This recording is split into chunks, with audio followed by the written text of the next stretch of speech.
The stars looked peaceful as Earth's satellites moved silently through space. But then, something strange happened.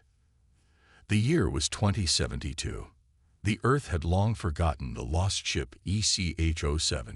It had disappeared without a trace 47 years ago, during a deep space exploration mission.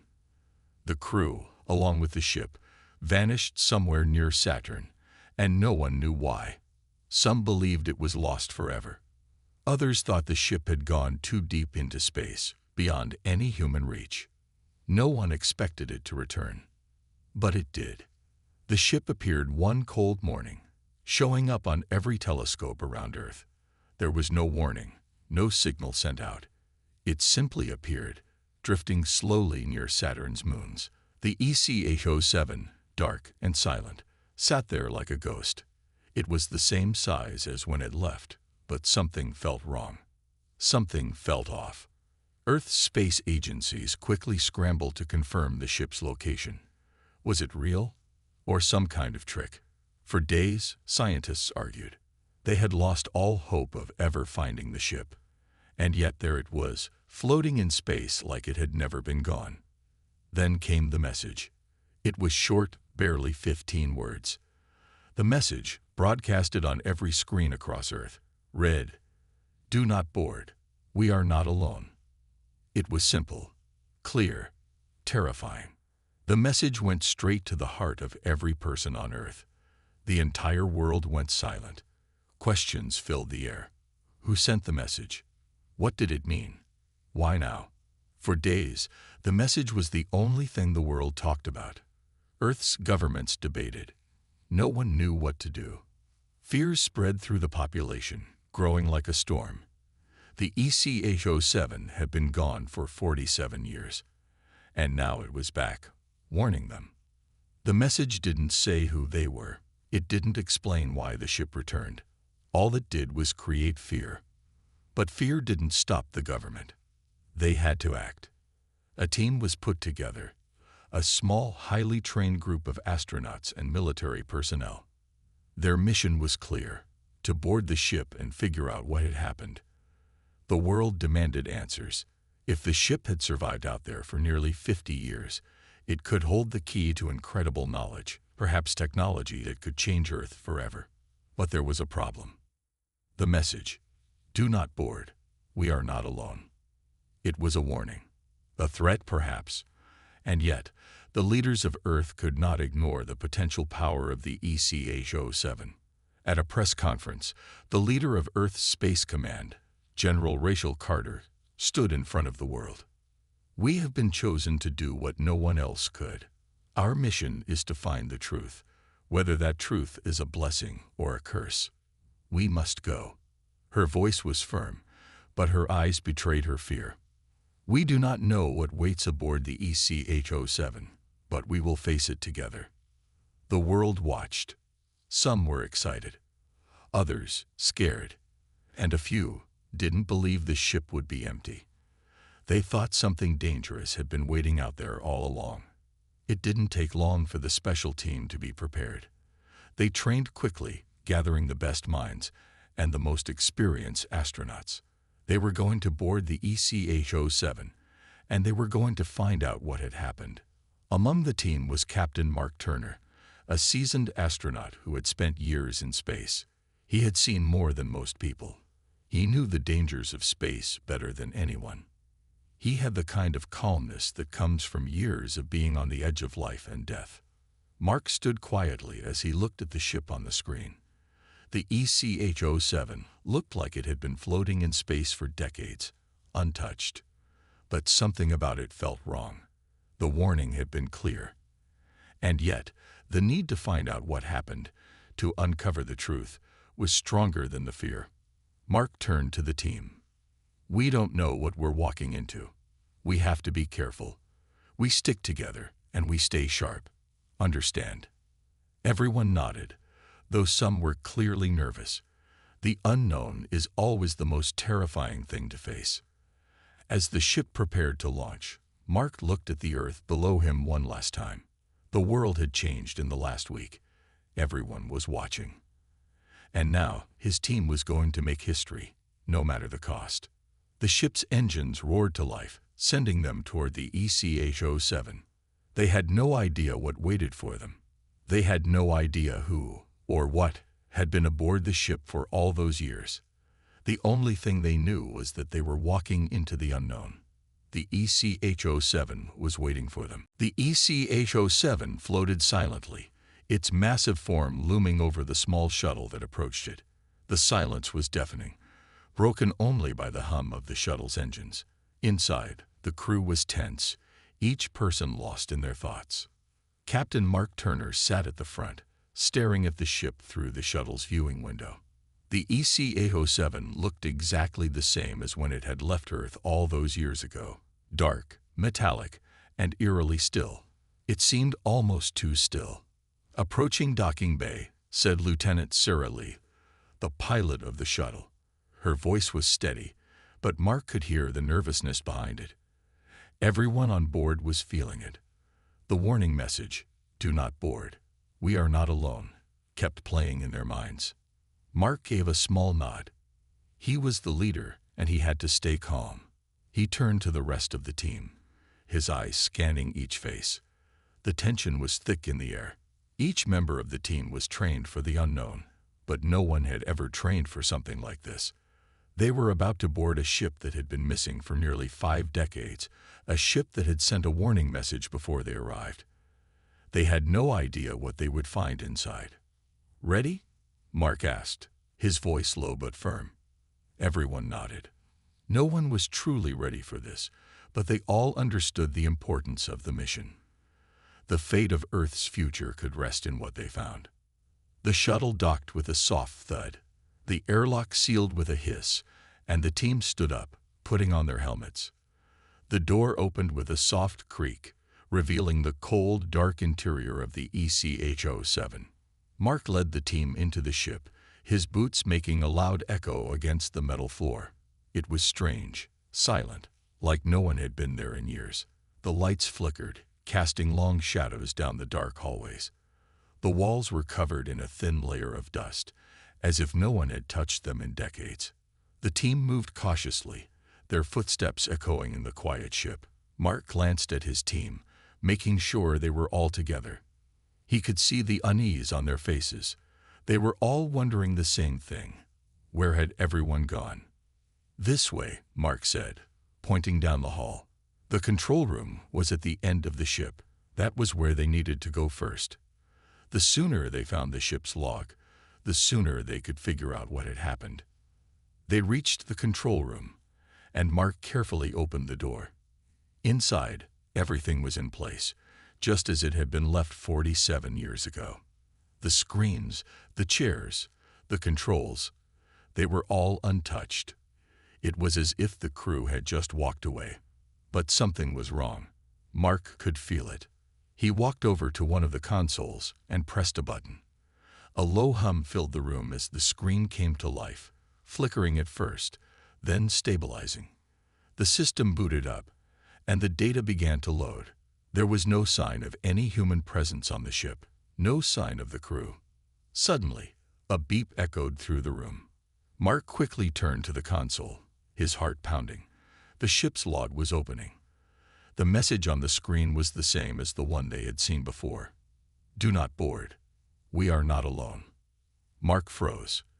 The words felt different now, much darker. The warning wasn't just a message. It was a plea for help.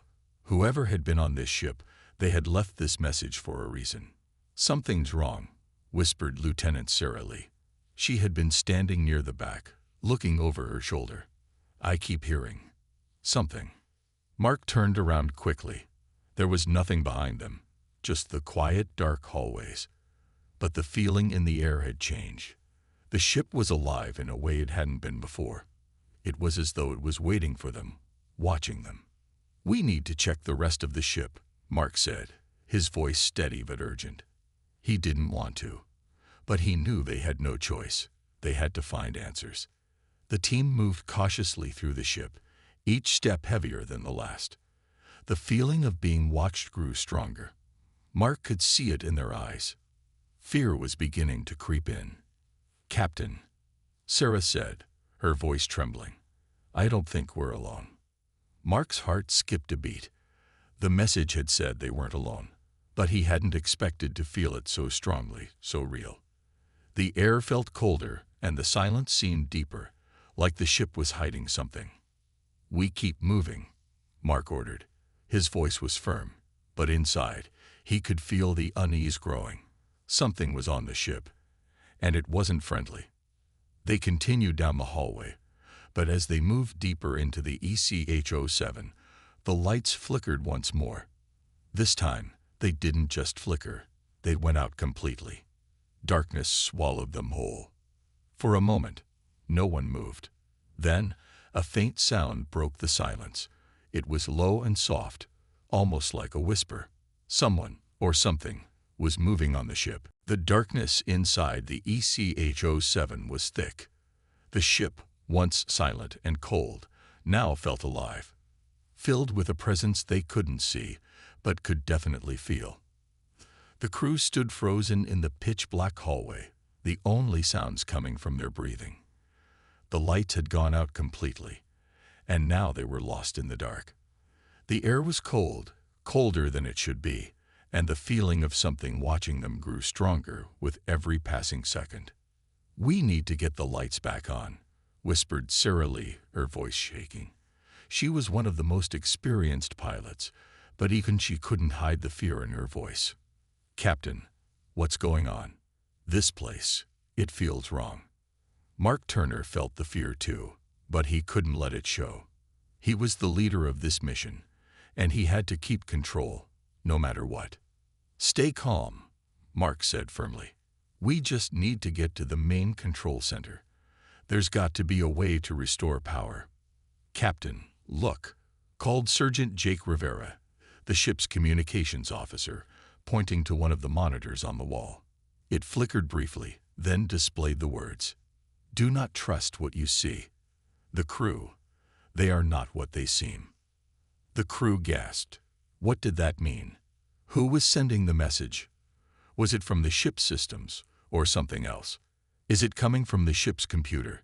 Mark asked, trying to make sense of it. Sarah shook her head. "No, the system should be offline. This is coming from somewhere else." "I'm not staying in the dark much longer," Rivera said, clearly unnerved. Mark took a deep breath. "Stay together. We're heading to the captain's quarters. If we can't get the power back, maybe we can find more information in the captain's log." The team moved cautiously through the hallways, their footsteps slow and deliberate. Every corner felt like it was hiding something. Every sound, even the quietest, sent them on edge. As they walked, they could hear a low, soft hum that seemed to echo from the walls themselves. It wasn't the sound of the ship's normal systems. It was something different. After what felt like an eternity, they reached the captain's quarters. The door opened with a soft hiss. Inside, everything looked the same as it had been left, except for the strange symbols on the walls. They looked like writing, but none of them were in any language the crew could recognize. Mark approached the desk, carefully moving aside old papers and a few personal items. On the far side, there was an old terminal. The screen blinked to life as Mark touched the controls. The captain's log appeared. The last entry was from 47 years ago. It read, "We are entering the black zone. Something is wrong. The ship feels alive. The crew, they are changing. The strange energy in the area is affecting us. We don't know how much longer we have." Mark's heart raced. This was it. The crew had known something was wrong before they disappeared. The log continued. "We tried to turn back, but something followed us. We are not alone." Mark swallowed hard. This confirmed everything. The warning message, the strange feeling on the ship. It wasn't just the crew who had vanished. Something else had come back with them. "They didn't leave," whispered Sarah, reading over his shoulder. "They didn't have a choice." "They were trying to warn us," said Rivera, his voice low. "But they couldn't." Mark turned to face the team. Their faces were pale, their eyes wide with fear. They had all felt it. the presence, the sense that something was out there, watching. But now it was clear. The crew of the ESS-7 had been in the same situation. They had tried to escape, but whatever had followed them had stopped them. "What do we do now?" asked Lieutenant Tom Harris, his voice tight. Mark's mind raced. There was one more thing they needed to check: the ship's cargo hold. If the crew had brought something back with them, it might be hidden there. That was the only place they hadn't searched yet. "We need to find the cargo hold," Mark said. "It's the only place we haven't checked." "I don't think we should," said Sarah, her voice trembling. "What if whatever is out there is in the cargo hold?" "We have no choice," Mark said firmly. "We need answers, and the cargo hold may have them." They made their way to the lower levels of the ship. The deeper they went, the colder the air became, and the more the whispers seemed to echo in the walls. Mark could feel the weight of the darkness pressing in on them. When they reached the cargo hold, the door was locked. Mark pulled out his toolkit and began to work on the lock, his hand steady despite the unease growing in his chest. With a soft click, the door opened. Inside was a strange sight. The cargo hold was filled with a variety of alien materials, unlike anything they had ever seen. But in the far corner, there was a large glowing object. It was unlike anything Earth had ever created. A dark, pulsing orb, surrounded by strange markings that glowed faintly in the dim light. "That's it," Mark whispered. "That's what they brought back." As the team gathered around the orb, the air around them seemed to hum. Suddenly, a voice echoed in Mark's mind. "We are awake." The orb in the cargo hold pulsed, glowing faintly with an eerie light. It seemed to hum as if it was alive. The crew stood around it, staring in awe and fear. The silence in the room was thick, broken only by the soft whisper of the strange energy coming from the orb. Mark Turner, the team's leader, felt an unease growing inside him. He had thought they were searching for answers, but now it felt like they had found something much more dangerous than they expected. The orb wasn't just some alien object. It was alive. He could feel it, this strange, almost magnetic force pulling at his mind, as if the orb was calling to him. "We need to destroy it," Sarah Lee said, her voice shaky. She stepped back from the orb, looking around as if something was about to jump out at her. It's too dangerous." But Mark didn't move. He couldn't. He stared at the orb, his mind racing. Something wasn't right. The ship's log had warned them about something following them, something dangerous. And now, this object, the one thing the ESS-7 crew had brought back, was humming with strange energy. "We don't know what it is yet," Mark said, his voice calm but filled with uncertainty. "It could be important. We have to study it first." Tom Harris, the ship's engineer, looked at the orb, his face pale. "Mark, I'm with Sarah. Whatever this thing is, it doesn't belong here. We don't even know what it could do." Mark took a step closer to the orb, feeling the cold energy coming from it. The whispers in his mind grew louder, and he tried to push them away. This was not the time to be distracted. They needed to understand what they were dealing with. As he reached out to touch it, the hum from the orb grew louder. It wasn't just a sound anymore.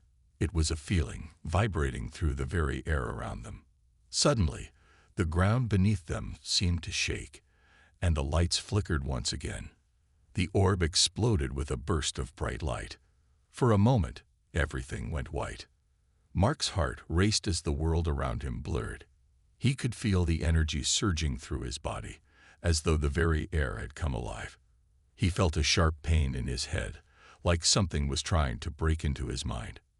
Then the light faded. The shaking stopped. Mark opened his eyes, but he wasn't in the cargo hold anymore. He was somewhere else, somewhere dark and cold, a place he couldn't recognize. The stars outside the windows were distant, like they were in a different part of the galaxy. He wasn't alone. Figures moved in the darkness, shadows against the faint glow of distant stars. They weren't human, and they weren't like anything he had ever seen. Tall, slender beings with glowing eyes, their forms shifting and warping as if they were not entirely solid. "We warned you," a voice echoed, but it didn't come from anywhere in particular. It was inside his head. "You should not have disturbed us." Mark's heart pounded. He couldn't speak. He couldn't move. The figures surrounded him, their eyes watching him closely. His breath came in short, shallow gasps. They were here. Whatever they were here now. One of the figures reached out, touching his chest lightly. The touch was cold, like ice, and Mark's body felt as if it was freezing from the inside out. His vision blurred, and the whispers from before returned, louder now, almost deafening. The voice seemed to grow from everywhere. "We are the awakened. You have released us from our prison." Suddenly, Mark was back in the cargo hold of the ESS. His team was standing around him, but their faces were just as pale as his. They had seen it too. The dark, shifting beings, the cold, unnatural presence. "Captain," Sarah said, her voice trembling. "What was that?" Mark didn't know how to answer. He could still hear the voices in his head. The beings, whoever they were, had shown themselves to him. They had been trapped, imprisoned somewhere in space, waiting for someone to release them. And they had made it clear. The ESS had been their prison. "It's real," Mark said, his voice hoarse. "They're real, and we've made a terrible mistake." The team looked at him, confusion and fear in their eyes. "What do we do now?" Tom asked. Mark didn't have an answer. He felt their presence still, pressing in on him, but he knew one thing. The ESS wasn't just a ship anymore. It had become a doorway, one that had opened to something ancient and dangerous. "They're coming," Mark said quietly, "and we're not prepared." The air around them grew colder, and the humming from the orb grew louder once again. The presence of the figures in his mind never left. They had awakened, and they were coming. They had been trapped for so long, and now they were free. They wanted something. And whatever it was, Earth was going to pay for it. The ESS was no longer just a ship. It had become something else, something darker. Mark Turner could feel it in his bones. The whispers from the orb, the cold presence in the air, and the shadowy figures watching them. Everything felt wrong. The team gathered around Mark, their faces filled with fear and confusion. No one spoke. The weight of the situation was too much. The ancient beings they had released had begun to stir, and it was clear they were not friendly. Their warning had been clear.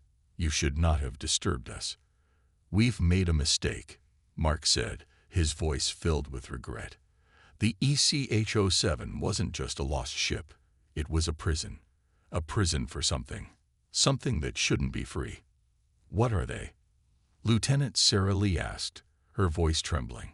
She looked around the dark cargo hold, as though expecting the figures to appear at any moment. "They're not human," Mark answered. "I don't know what they are, but they've been trapped for a long time. And now they're free. And they're coming for Earth." The team fell silent. No one had spoken of the consequences of releasing whatever was inside the orb, but now it was clear. They had unknowingly opened the door to an ancient invasion. "We need to leave now," Sarah said, her eyes darting nervously around the hold. The ship felt like it was growing colder, as though the walls themselves were closing in on them. "We can't leave yet," Mark said, shaking his head. "We need to understand more."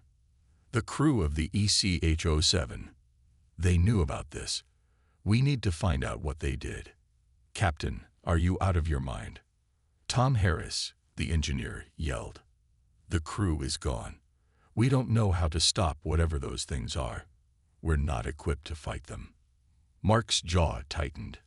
"I know, but we have no choice. If we don't stop them here, they'll go after Earth. They'll destroy everything." With no more words to say, the team moved to the ship's control center. They needed answers, and they needed them fast. Mark quickly began to search through the ship's records, hoping to find something that could help. But what they found was even more disturbing. The ship's last log entry, before it went silent all those years ago, was not just a warning. It was a record of the crew's final days. And the entry ended with a chilling message. They are inside us. We cannot stop them. We have failed. If you are reading this, you must destroy the ship. Do not let them leave. Mark felt his heart sink. The crew hadn't just disappeared. They had been taken. The beings inside the orb had possessed them. They were already taken, Mark whispered, his voice barely audible. The crew is gone. The beings took them. They are the crew. Suddenly, a loud sound echoed through the ship, a low, deep rumble. The lights flickered once again, and the ship seemed to groan, as if it was waking up. The presence of the beings was growing stronger. They were no longer hiding. They were ready to take control. They're coming, Sarah said, her voice almost a whisper. From the corner of the control room, a shadow moved. It was a figure, tall and thin, with glowing eyes. The figure stepped out of the shadows, its form shifting and warping as though it wasn't fully solid. Mark's breath caught in his throat. This wasn't just a vision or a hallucination. It was real. The figure spoke in a voice that echoed inside Mark's mind. You cannot escape. You have awakened us. Now you will serve us. Earth will fall, and it will be our new home. Before Mark could react, the figure stretched out its long, bony fingers, and the lights in the control room went out completely. The air felt heavy, suffocating, as if the very atmosphere of the ship was alive with dark energy. The team fumbled in the dark, trying to find each other. Sarah grabbed Mark's arm, her grip tight. Captain, we need to go. We can't stay here. Mark shook his head. They couldn't leave. Not yet. The ship was the key to stopping them. If they could destroy the orb, they might be able to stop the invasion. But the orb was now deeply connected to the ship, and the beings inside it had taken full control. We have to find a way to destroy it, Mark said, his voice filled with determination. If we don't, Earth is finished. The figure's voice echoed in Mark's mind again. It is too late. You will fail. We are already inside. Mark turned to his team, his eyes burning with determination. We're not giving up. We're getting off this ship, and we're taking this fight to them. The lights flickered one last time before everything went dark again. The rumbling sound grew louder, and the ship seemed to tremble as if it were coming to life. They're ready, Tom whispered, fear clear in his voice. We're running out of time. Mark nodded. They had to act fast. The ship was about to reach Earth, and once it did, the invasion would begin. It was a race against time, and the stakes couldn't be higher. We need to move, Mark said urgently. This ship is about to become a weapon. We have to stop it before it's too late. The ECH-07 was shaking. The ship had come alive, every part of it humming with dark energy. Mark Turner could feel the ship's pulse in his chest, like a heartbeat, but it wasn't the heart of the ship. It was the heartbeat of something else, something alive inside the ship, something powerful. The team was moving quickly now, trying to find a way to stop the invasion. Mark could feel the cold presence of the beings around them, even though he couldn't see them. He knew they were close. They were getting closer. We don't have much time, Sarah Lee said, her voice tight with fear. We need to get to the engine room and shut down the power. If we can cut the ship's connection to the orb, maybe we can stop it. Mark nodded. That's our only chance. If the orb keeps feeding power to the ship, we're done. We need to get to it before it reaches Earth. The team raced through the dark hallways of the ship, the sound of their footsteps echoing in the silence. The ship seemed to shift around them, as though the walls themselves were moving, trying to trap them. They're everywhere, Tom Harris muttered, looking over his shoulder. We can't keep running. They'll find us. We can't stop, Mark said, his voice firm. We have to keep moving. As they approached the engine room, the temperature dropped. The air felt like ice, and Mark could see his breath in the cold, dark corridors. It was like the very ship was freezing, as though the orb was draining the warmth from their bodies. When they reached the engine room, the door was locked. Mark quickly set to work, pulling out his tools to override the lock. Behind him, Sarah and Rivera stood guard, watching the shadows closely. Come on, Mark muttered, his hands shaking as he worked. He couldn't afford to waste any time. The whispers in his mind were growing louder, more urgent. They were coming. The beings inside the ship were coming. Finally, with a soft click, the door opened. Inside the engine room, the power systems were running wild. The lights flickered on and off, casting strange shadows on the walls. The hum of the ship was louder now, almost deafening. That's it, Rivera said, pointing to the power core at the center of the room. It was glowing with an unnatural energy, the same dark energy that had come from the orb. It was feeding the ship, keeping it alive. But there, near the core, was the orb, suspended in the air, floating like a dark star. It was pulsing with power, and the light around it seemed to warp and twist. Mark knew this was it. They had to destroy it. We have to destroy it, Mark said, his voice filled with determination. Now. Sarah stepped forward, her eyes focused on the orb. But how? How do we destroy it? We don't even know what it is. Mark didn't have an answer. He could feel the power radiating from the orb, and it was like nothing he had ever felt before. It was beyond human understanding. But he knew one thing. If they didn't stop it now, it would reach Earth. It would destroy everything. We can't just stand here, Tom said, his voice sharp with fear. We have to act fast. Mark looked around the engine room, searching for something, anything, that could help. Then he saw it. On the far wall there was a control panel with several buttons labeled in alien symbols. He didn't know what they meant, but he didn't care. They had no other choice. I'm going to try something, Mark said. He ran to the control panel and began pressing buttons at random, hoping that something would work. The lights flickered again, the hum of the ship growing louder. Then suddenly, the whole room went dark. For a moment, there was only silence. Then, a voice echoed in Mark's mind. You cannot stop us. Mark's heart raced. He could feel the presence of the beings surrounding him, their cold, dark energy filling the room. They were inside him, inside his mind. But he pushed the fear aside. He couldn't give up. He pressed one final button. The room exploded with light. The power core in the center of the room began to spark, crackling with energy. The orb flickered and began to shake, its pulsing light growing brighter and brighter. Mark's heart pounded in his chest as he watched it. This was it. Everyone, get back, Mark shouted. We need to get out of here. But it was too late. The orb exploded with a burst of energy, sending shockwaves through the ship. The walls cracked and groaned as the energy wave hit them. The entire ship seemed to shudder, like it was being torn apart. For a brief moment, everything went white. Then, silence. When Mark opened his eyes, the ship was still. The hum had stopped. The air was no longer cold, and the shadows seemed to disappear. The presence of the beings was gone. The team was alive, but shaken. They looked at each other, stunned and exhausted.